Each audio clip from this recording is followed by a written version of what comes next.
This is Proxy Countdown. Welcome to the big show for the week of January 27th, 2025, alongside my tag team partner, Matt Moscardi. I'm Damion Rallis. On today's countdown, the first woman of color to lead a major U.S. lender.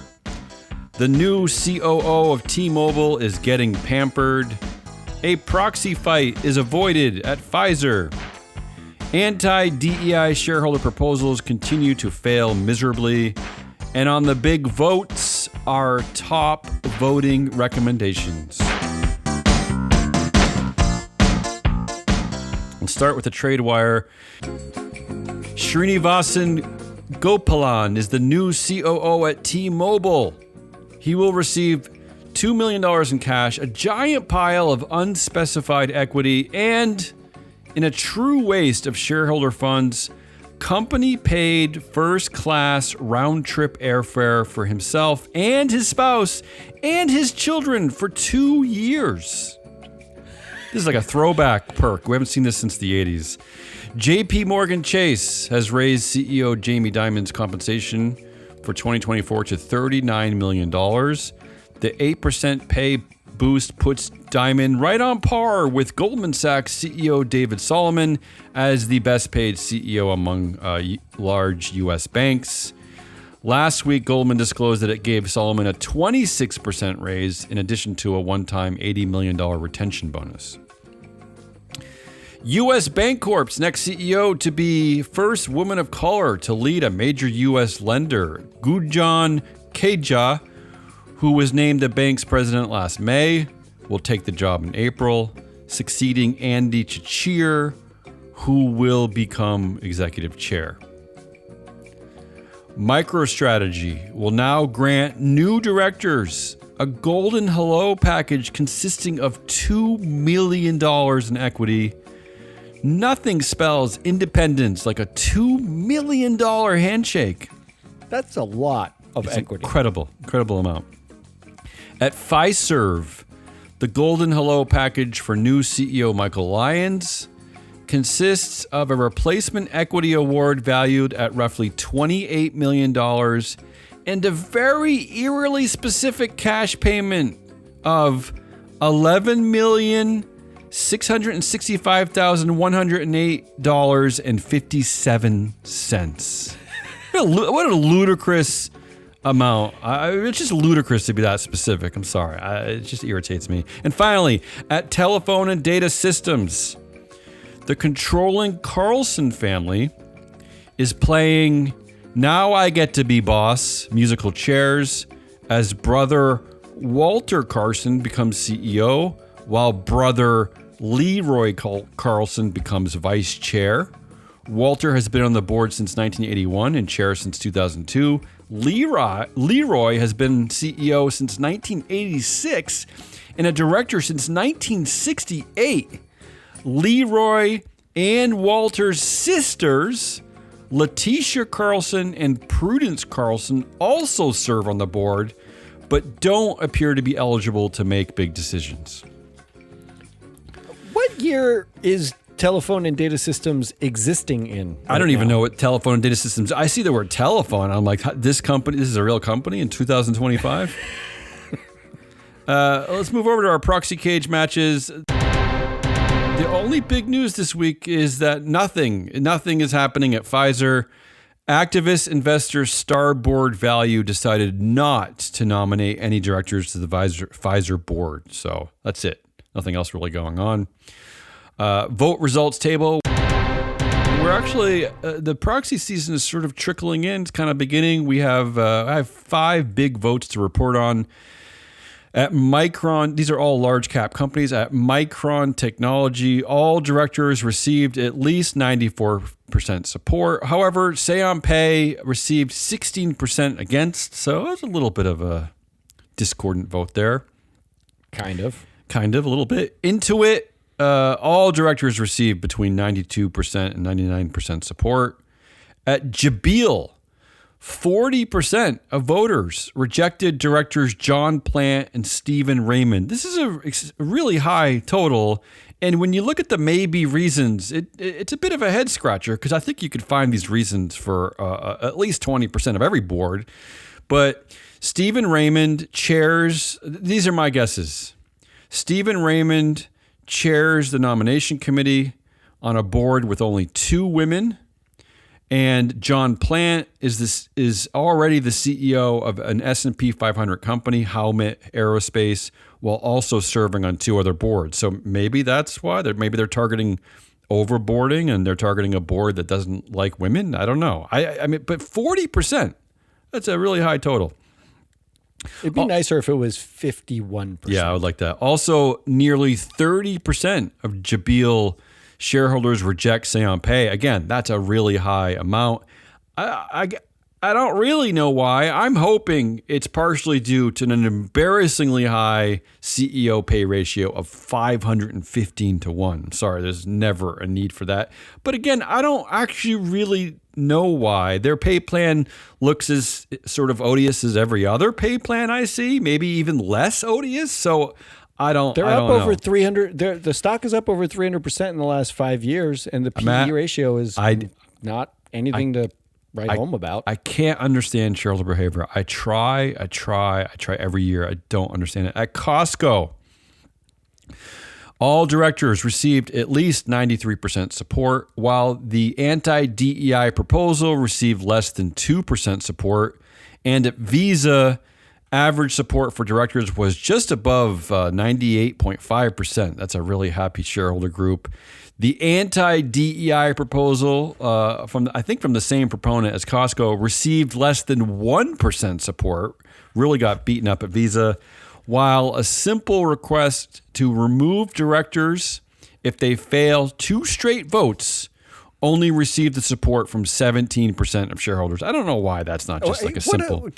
Should we do some basic math? If you vote out a director twice in a row, you still can't get rid of them? And I don't know what Visa shareholders are worried about. They support directors about, if you round up, they support at a tune of 99% support. So when is a director going to receive 2 straight years of negative? I don't know. Anyway, let's move over to the big vote. I'll call this the big vote picks.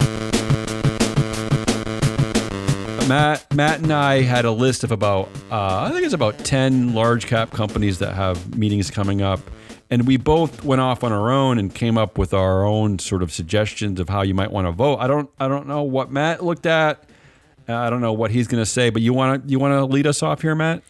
Yeah, so let's start with the director pool. So this is the theory. The theory is if you are an investor this week, you have to sit down over the next week and make a bunch of votes for AGMs that are happening in the following week. Any AGM, you want to get your votes in, so you're going to get them in the next week. The companies, there's about 12 of them. They include Accenture, Emerson Electric, Rockwell Automation, Tyson Foods, Dolby Labs, Franklin Resources. There's 12 of these companies. The director pool is 128 directors up for vote this week at these companies, okay? So you have 128 choices. So I wanted to actually go through and then say, well, let's look at the directors that have at least 3 years tenure on at least 2 boards, meaning which of those 128 have some history, okay? We'll use this as our basic starting point. There's 93 of them. And then I wanted to say, which of them do I have some TSR data history in the free float database? As in, which one of these can we evaluate their performance pretty well? There's your meritocracy, right? Your TSR data. That's exactly what I'm doing. 71 of the 128 directors, because there's always a bunch of rookies, people who haven't been on boards. You don't have as much data about them. But let's take a purely meritocratic look at the 71 directors where we have deep data, multiple boards, enough history. Let's do it. And we're going to fire the bottom 10% of them. I love it. Okay? Yeah. That's what we're going to do. That's 7 of the worst performers this week. This is very, very simple. When I say the bottom 10% of them, I think if you did this every single week, you would get rid of the bottom 10% of all board members, that you could vote on. You're emulating what a lot of large corporations do and publicize, which is they do routinely kind of lay off the bottom performers and replace them with people they think will be better at the positions. Exactly. All I'm doing is what you're already doing inside these companies. I'm just doing it with the directors. So in terms of performance, let's set some rules. I said directors with batting averages less than 400 in TSR. So the average director bats 500. Batting below 400 means relative to your director peers on every board you've ever been on in the last 7 years, you are below average, okay? Below average TSR. 1,000 is the best, 0 is the worst. I said, let's go batting averages below 400 in TSR. And then I wanted to do, and that's at the company where they work, and then I wanted to do across any company. So basically I want to say, during your tenure at this company, did you deliver TSR? And then during your tenure at any company, did you deliver at least average TSR? Those are the two most basic questions you can ask, right? Okay. So you're looking at all the companies, you're looking at all the directors from all the companies up for election. Up for election here. And those TSR batting averages are not against the companies that are just having an election this week. That's global. That's every company in the database, 9,500 plus companies, right? So I'm talking about 90,000 active 85 to 90,000 active directors. This is where you rank. You're below average globally. Mm-hmm. So you don't have an excuse, okay? And then all I'm going to do is sort whoever was left by the highest influence directors, meaning if you underperform and you have a lot of influence on the board, that is not good for the board. It means that whatever decisions you've been making have been working and you keep having power to make those decisions. Mm-hmm. So here's your top 7. Okay. You're voting out the bottom 10%, your top 7. And remember, it's only from these 12 companies. So number 1, first, Kevin McNamara of Tyson Foods. Okay. We already have some overlap. Already have some overlap here. Yeah, go ahead. We've got to say right up front, dual class family owned, you have no rights. Tyson family, yeah. The Tyson family owns this company. This is a symbolic vote. But Kevin McNamara bats 251 on earnings and 335 on TSR. He's a failure. You are getting bottom quartile earnings and bottom third of TSR for his participation. Yeah, that's as kind of as low as we see in our. We don't see much lower than that. That's pretty bad. Well, as soon as you hit the 250 range, it really is hard to get worse than that. It's like this is a giant bell curve, so it's hard. And he's been there for a long time, so he's been consistently a giant loser for several years. Exactly.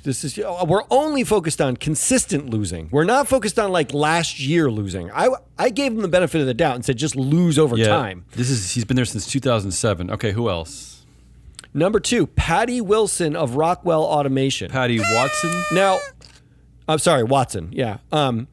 Now, Patty is actually strong on earnings. And I think Rockwell's board, this is when you get into the analytics of the data, right? The earnings batting average Patty Watson has is 592, but TSR is 331.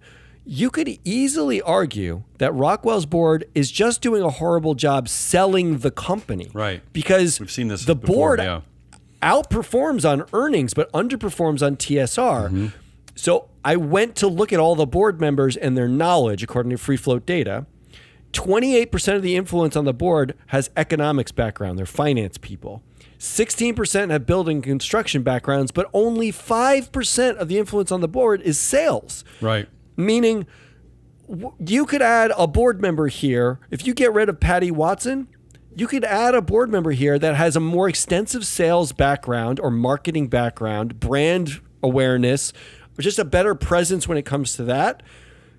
That could help push the TSR up. Yeah. Because you're selling the company. That would be the idea. Let me add to that. We've also seen in this situation that often directors have very low controversy scores. But sometimes it's controversies itself that drags down TSR. So also maybe an opportunity to look for directors in our database with extremely high controversy ratings. I love that. So does my dog. So does my dog. The dog is in on Patty Watson. Number 3. Pam Murphy, also of Rockwell Automation, with the same exact problem, 697 earnings. So almost batting 700 on earnings, but 357 on TSR. That is like great earnings history, and this is a long track record. So this is a person that's bringing you the money into the company, but not getting the stock return that you'd expect. Number 4, Greg Johnson of Franklin Resources. 327 earnings, 365 TSR. You're getting nothing for Greg Johnson. Right. It's a whole lot of nothing. Number 5, Barbara Tyson of Tyson Foods. Barbara Tyson, 258 earnings, 391 TSR. Like I said, dual class family owned company, so you have no rights. But this is a case where investors have put up with long-term controversies, long-term underperformance, horrible management succession planning. Do we need to remind you about the 30-something CFO that they had to fire, like who was a Tyson, but they had to fire him because of multiple alcohol-induced incidences? You should remind shareholders about that. I mean, it's insane how badly run this company is. You're not getting anything in terms of returns. They're not even earning near the top like in the middle quartile of earnings. Yeah, so you're some getting of the worst nothing. Averages I've seen for any company. Which is also why John Tyson is the next one on this list at 258 earnings and 390 TSR. The Tysons are effectively ruining their own company, but dragging down your shareholder value as you go. And they ensure the ruin of their own company by putting in disparate voting rights that give them ultimate power. And finally, your number 1 vote out is Rupert Johnson of Franklin Resources. He's the vice chair of the company. He's also a Nepo baby who's gotten you 327 earnings, 373 TSR. In fact, the theme of this week, Franklin Resources is effectively a family-run firm also. There are multiple Nepo baby companies this week. I want to remind, if you're an investor, for every Meta that gets you lots of TSR and you've been very happily giving up your shareholder rights to a dual-class dictator, you get a Franklin Resources and a Tyson Foods that underperforms for literally years, and your vote still doesn't matter there. There's a lesson here if you're an investor.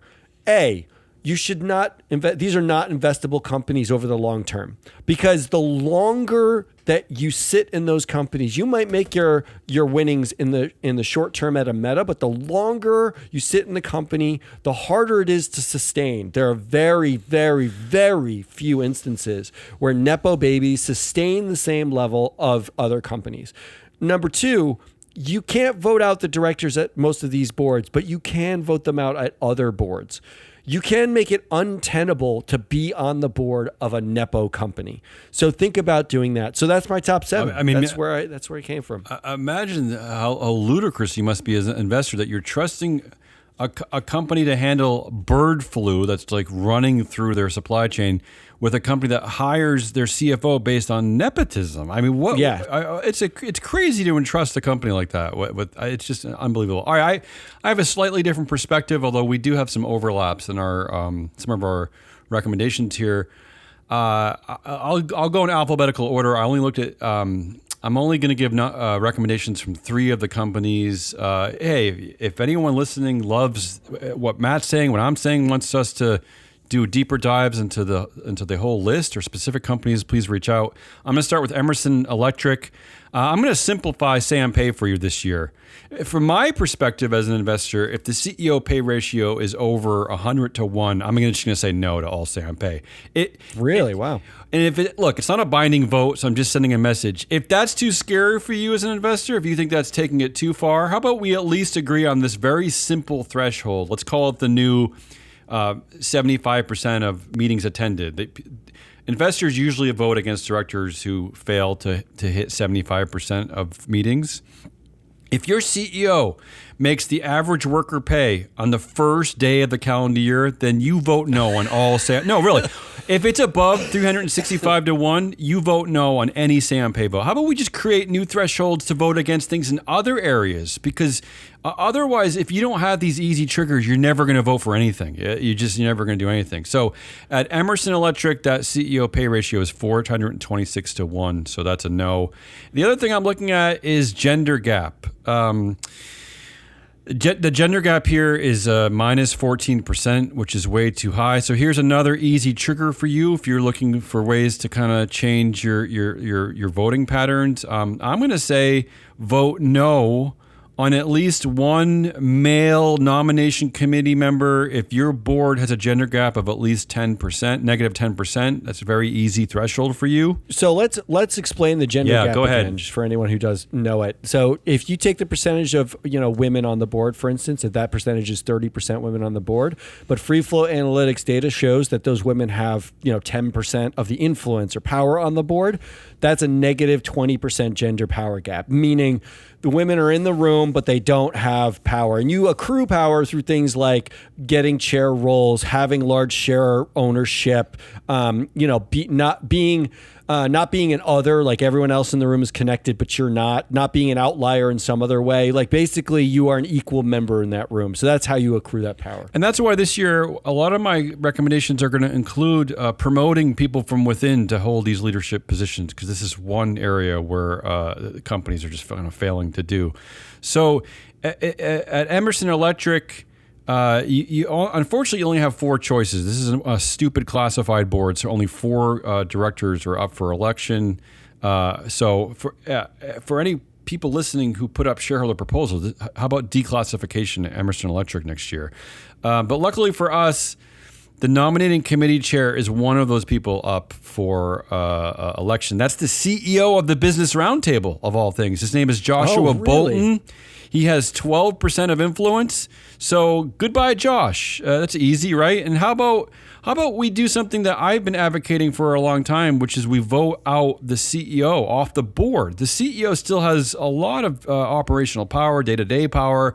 I don't think we need CEOs on every S&P 500 board. In fact, the chair of Emerson Electric, James Turley, who's the former CEO of Ernst & Young, is already more powerful than the CEO. So let him run the show. We don't need it. So my recommendation at Emerson Electric is no on Sam Pay and vote out nominating committee chair Josh Bolton and the CEO. What's the CEO's name? Karasanbai, I think that's his last name. So that's Emerson Electric. At Rockwell Automation, the gender gap is low, minus 6%, so I'm not focusing on that. Also, they're hitting 666 overall according to our data, so there's a lot that's going on there that's very positive. I'll say this. They have a lead director, James Keane, who's been on the board for 13 years. I'm going to create a new rule for you. Again, if you're looking to kind of to actually have an impact on your votes, I say we copy the United Kingdom and we vote no on any lead independent director with at least 10 years tenure. I love that. Period. I love that. Yeah. Don't even worry about it. Just vote no. And again, this is not meant to be aggressive against James Keane. All this is going to do, analyze Rockwell Automation. What kind of skills, what kind of other backgrounds do you want to represent? Nominate that director to fill that role. And I already have a lead director for you. It's a powerful woman of color. She's the chief accounting officer of Microsoft. She's already on your board, Elisa Jola. She's already there. Make her the lead director. She's only been there at Rockwell for 2 years. She is your perfect lead director. A very powerful woman there at Rockwell Automation. And again, I'm going to say vote no on Sam Pay. We have a CEO with a 306-to-1 pay ratio. So that's my vote at Rockwell Automation. And then let's end on Tyson Foods. I have some overlap with you, Matt. There are just too many directors here named Tyson. This is easy. Look, Matt says get rid of both Tysons, which I fundamentally agree with. But I say if that's too hard for you, pick a Tyson. And this one's easy. Tyson. This one's easy. You absolutely vote out John H. Tyson. He's the former CEO. He's the current chair. He has way too much power. It's his kid. It's his child that he appointed to be CFO without the right background. There was no merit to make John R. Tyson the CFO. John R. Tyson already arrested numerous times and fired. John H. Tyson is the person to blame for that. Get rid of him. And Matt, I agree with you. Get rid of Kevin McNamara. The dude has been there since 2007. He's hitting 174 overall. You don't find directors in our database who suck that much. He's been consistently sucking since 2007. So again, don't look at this as an aggressive posture. Just find a director who you think will actually help Tyson Foods. They're battling a lot of problems in their supply chain. Help them out. Get a director with an actual brain in there. And finally, I'll say vote no on Sam Pay. They have an outrageous pay ratio of 525 to 1. Just ridiculous. Come on, what are we doing here? Vote no on Sam Pay. All right, let me summarize really quickly before you. A lot of information. Some new rules. Rule number 1: vote against CEO pay rate when the CEO pay ratio when the CEO makes more than the average employee in the first calendar day of the year. I love that. That's easy. That's so easy. Yeah. Number 2: if the gender power gap is at least negative 10%, meaning we are outliers. You have women on the board that have no power. You vote against a committee member, preferably chair, but a committee member that is male. Or when you're advocating for board changes, even before you get to the vote, when you're making meetings with these companies, why don't you recommend promotions within? I mean, like I said for Rockwell Automation, you have Microsoft's chief accounting officer on your board. I mean, that is extremely powerful. Put her into leadership. Number 3, and this goes down as one of my all-time favorite rules. Vote no on any lead independent director with at least 10 years tenure. That's easy. We did studies here that showed the lead independent director is often the longest tenured and the most tied to the existing CEO and chair, rendering them pointless. There's no independence of a lead independent director who's been there for more than a decade. That seems like a very simple rule. I co-sign that rule. All right. And then your last rule was there was one more rule. The last rule was get rid of a Tyson. I'm going to call that a rule. A Tyson, anywhere. Just get any board they're on. Any Tyson, anywhere, and get rid of a Tyson. And we're not just doing this for chuckles and giggles. Look at our data. Go to freeflowanalytics.com. Look at how poorly this board performs. It's easy. You're going to want to get rid of a Tyson if you're invested in Tyson Foods. Anything else, Matt, before I wrap up? No, that's it.